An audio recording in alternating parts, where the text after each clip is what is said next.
Friends, मेरा नाम है वैभव और आप लोग देख रहे हैं करियर मित्रा के यूट्यूब चैनल को। दोस्तों, 5000 से ज़्यादा इंडियन हिस्ट्री के क्वेश्चंस को कवर अप करने के लिए आप लोग चैनल के साथ तुरंत जुड़ जाइए। आज ये थर्ड वीडियो है। डेली बेसिस पर अब आपको एक वीडियो ऐसा ही देखने को मिलेगा जिसमें इंडियन हिस्ट्री के क्वेश्चंस करवाए जाएंगे, तो आप लोग तुरंत इसको ज्वाइन करिए। इसी तरीके से इंडियन ज्योग्राफी और पॉलिटी बिल्कुल स्टार्टिंग से चैनल पर आप करने के लिए इसको आप ज्वाइन कर लीजिए चैनल को। और कोई भी सजेशन फीडबैक हो, कुछ आप कहना चाहते हो तो कमेंट सेक्शन आप ही लोगों के लिए, वहाँ पर आकर अपनी बात ज़रूर रखिए। सो आइए शुरू करते हैं आज के अपने सेशन को। कई सारे क्वेश्चंस मैं आपसे पूछूंगा इस पूरे सेशन में, और मुझे इस बात की पूरी उम्मीद है कि आप लोग कमेंट सेक्शन में उसका रिप्लाई ज़रूर करेंगे। सो आइए शुरू करते हैं आज के अपने सेशन को अब। दोस्तों, आज का जो पहला क्वेश्चन है इसमें पूछा गया है, अतापू निम्नलिखित त्योहारों में से किससे संबंधित है? क्या ये ढोल यात्रा से रिलेटेड है, ओणम से रिलेटेड है, पोंगल से, या फिर ये विश्वकर्मा पूजा से? तो सही आंसर क्या आएगा हमारा? ऑप्शन बी, यानी कि ओणम से। कमेंट सेक्शन में ये बताइएगा, अगर हम ओणम की बात करें या पोंगल पूजा की बात करें तो ये कौन से स्टेट से, यानी कि कौन से राज्य से ये रिलेटेड है। ठीक है, ये कमेंट सेक्शन में बताइएगा। नेक्स्ट क्वेश्चन की बात करते हैं। इस क्वेश्चन में आपसे पूछा गया है कि अरविंद घोष इन्होंने लिखा था extremist movement, moderate movement, Kesari, the life divine. तो सही आंसर क्या आएगा आपका? ऑप्शन डी, यानी कि द लाइफ डिवाइन। बट ये जो केसरी आप देख रहे हो, ये किसके द्वारा, किससे रिलेटेड है ये कमेंट सेक्शन में ज़रा बताना। इसके बाद अगले क्वेश्चन की बात करें। अस्पृश समुदाय के लोगों को लक्षित कर प्रथम मासिक पत्रिका विटाल विध्वंसक किसके द्वारा प्रकाशित की गई थी? गोपाल बाबा वलांकर के द्वारा, ज्योतिबा फूले के द्वारा, मोहनदास करमचंद्र गांधी, या फिर भीमराव रामाजी अंबेडकर? तो सही आंसर ऑप्शन ए आएगा, यानी कि गोपाल बाबा वलांकर, इनके द्वारा विटाल विध्वंसक, ये जो पत्रिका थी, मासिक पत्रिका थी, ये भी याद रखना है, इनके द्वारा ही इसको प्रकाशित किया गया।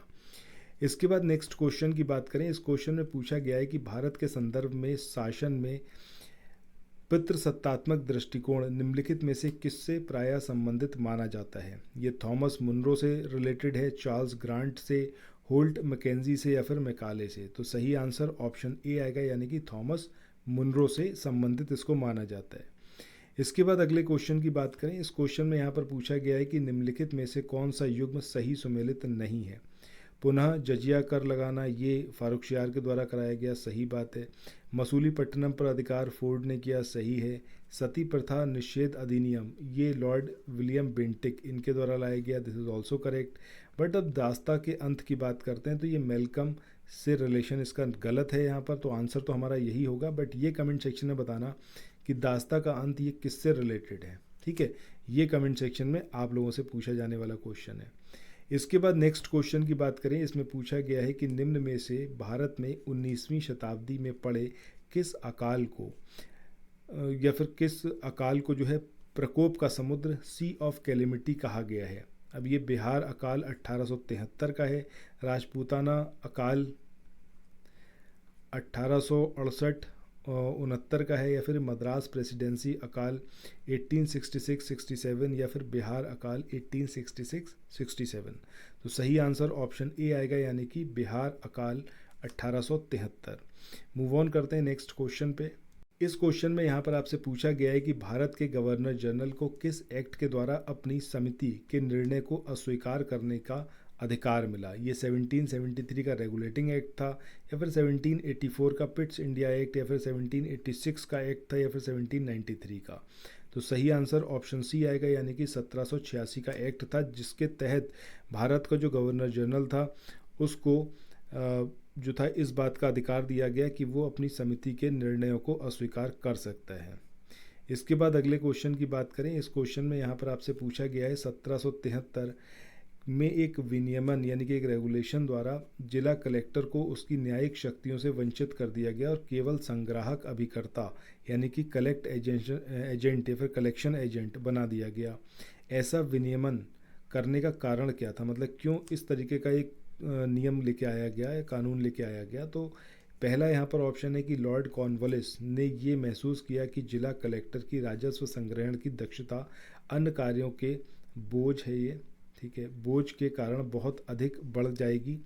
दूसरा, लॉर्ड कॉर्नवालिस ने महसूस किया कि न्यायिक शक्ति अनिवार्य रूप से यूरोपियन लोगों के हाथों में होनी चाहिए, जबकि जिलों में राजस्व ग्रहण का कार्य भारतीयों को सौंपा जा सकता है, या फिर लॉर्ड कॉर्नवालिस जिला कलेक्टर में संकेंद्रित इतनी विस्तृत शक्ति से सतर्क हो गया था और उसे महसूस हुआ कि भाई एक व्यक्ति में इतनी परम शक्ति का होना अवांछनीय है, मतलब ये ठीक नहीं है।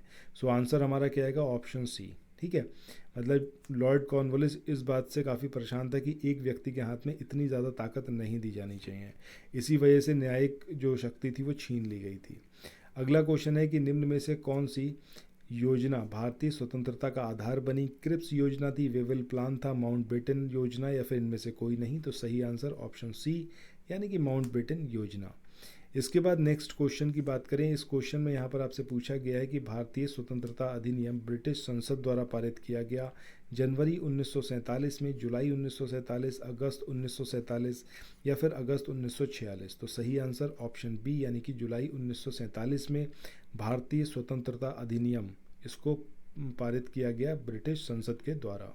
इसके बाद अगले क्वेश्चन की बात करें कि जब 1946 में भारतीय मुस्लिम लीग को अंतरिम सरकार में सम्मिलित किया गया, तब लियाकत अली खां को जो विभाग दिया गया वो कौन सा था?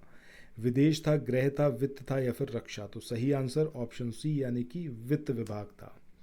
नेक्स्ट क्वेश्चन की बात करते हैं। इस क्वेश्चन में पूछा गया है निम्नलिखित में से कौन जो है वो अंतरिम सरकार का सदस्य नहीं था जो अंतरिम गवर्नमेंट बनी थी? जवाहरलाल नेहरू, बलदेव सिंह, अली जहीर या फिर बी आर अम्बेडकर? तो सही आंसर ऑप्शन डी आएगा। अच्छा, ये बताइएगा अंतरिम सरकार में कितने मुस्लिम लीडर्स उसमें शामिल थे? ठीक है, या फिर उनको कौन कौन से डिपार्टमेंट मिले थे जो मुस्लिम लीग के थे? मुस्लिम लीडर्स नहीं, मुस्लिम लीग के जो सदस्य थे उनके बारे में बताइएगा, कितने लोग शामिल थे और कौन कौन से डिपार्टमेंट उनको मिले थे। इसके बाद नेक्स्ट स्टेटमेंट उसकी बात करें क्वेश्चन की, तो इसमें आपको स्टेटमेंट दिए हुए पूछा गया कौन सा एक सही है। पहला है वर्ष 1946 में प्रांतीय सभाओं द्वारा भारत की संविधान सभा जो था उसको चुना गया। जवाहरलाल नेहरू, मोहम्मद अली जिन्ना और सरदार पटेल या फिर सरदार वल्लभ भाई पटेल ये भारत की संविधान सभा के अध्यक्ष थे, सदस्य थे। इसके बाद तीसरा स्टेटमेंट है कि भारत की संविधान सभा का प्रथम अधिवेशन जनवरी 1947 में हुआ। चौथा स्टेटमेंट है कि भारत का संविधान 26 जनवरी 1950 को अंगीकृत किया गया। अब यहाँ पर आपको बताना था कि कौन सा स्टेटमेंट है जो कि सही है। तो सही आंसर क्या आएगा हमारा? ऑप्शन डी यानी कि भारत का संविधान जो है वो 26 जनवरी 1950 को अंगीकृत किया गया। इसके बाद अगले क्वेश्चन की बात करें। इस क्वेश्चन में यहाँ पर पूछा गया है कि सच्चिदानंद सिन्हा ये किसके साथ जुड़े थे? भारत छोड़ो आंदोलन के साथ, डांडी मार्च के साथ, सविनय अवज्ञा आंदोलन के साथ या फिर इनमें से कोई नहीं? तो सही आंसर क्या आएगा आपका? ऑप्शन ए यानी कि भारत छोड़ो आंदोलन के साथ। इसके बाद अगला क्वेश्चन है आपका 1927 की जो बटलर कमेटी थी उसका उद्देश्य क्या था? भारतीय सेना का आधुनिकीकरण करना, भारतीय कृषि का आधुनिकीकरण करना, राष्ट्रीय समाचार पत्रों पर सेंसर लागू करना या फिर भारत सरकार और देशी जो राज्य थे इनके बीच के संबंधों को सुधार करना? तो सही आंसर क्या आएगा आपका? ऑप्शन डी यानी कि जो उस टाइम पर ब्रिटिश गवर्नमेंट थी और जो देसी राज्य थे इनके बीच में संबंधों को सुधार करने के लिए हरकोर्ट बटलर की अध्यक्षता में 1927 में एक समिति गठित करी गई या फिर एक कमेटी गठित करी गई। इसके बाद अगले क्वेश्चन की बात करें। इसमें पूछा गया है कि All India State People's Conference इसका गठन कब हुआ था? 1924 में, 1926, 1927 या फिर 1929? तो सही आंसर ऑप्शन सी आएगा यानी कि 1927 में। इसके बाद अगले क्वेश्चन की बात करें। द्वितीय विश्व युद्ध के संबंध में भारतीय राष्ट्रीय कांग्रेस की क्या नीति थी? पूर्ण स्वतंत्रता का आश्वासन मिलने पर ब्रिटेन को सहयोग, ब्रिटेन को सक्रिय सहयोग, तटस्थता या फिर उपर्युक्त में से कोई नहीं? तो सही आंसर क्या आएगा आपका? ऑप्शन ए यानी कि पूर्ण स्वतंत्रता का आश्वासन मिलने पर ब्रिटेन को सहयोग किया जाएगा।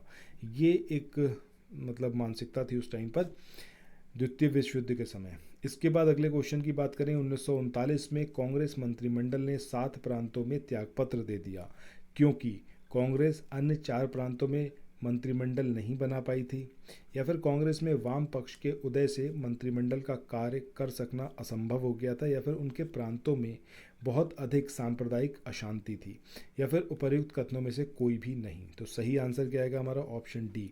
अच्छा, ये अब कमेंट सेक्शन में आप लोग बताइएगा क्या रीज़न था कि 1939 में कांग्रेस मंत्रिमंडल ने 7 प्रांतों में त्यागपत्र दे दिया था?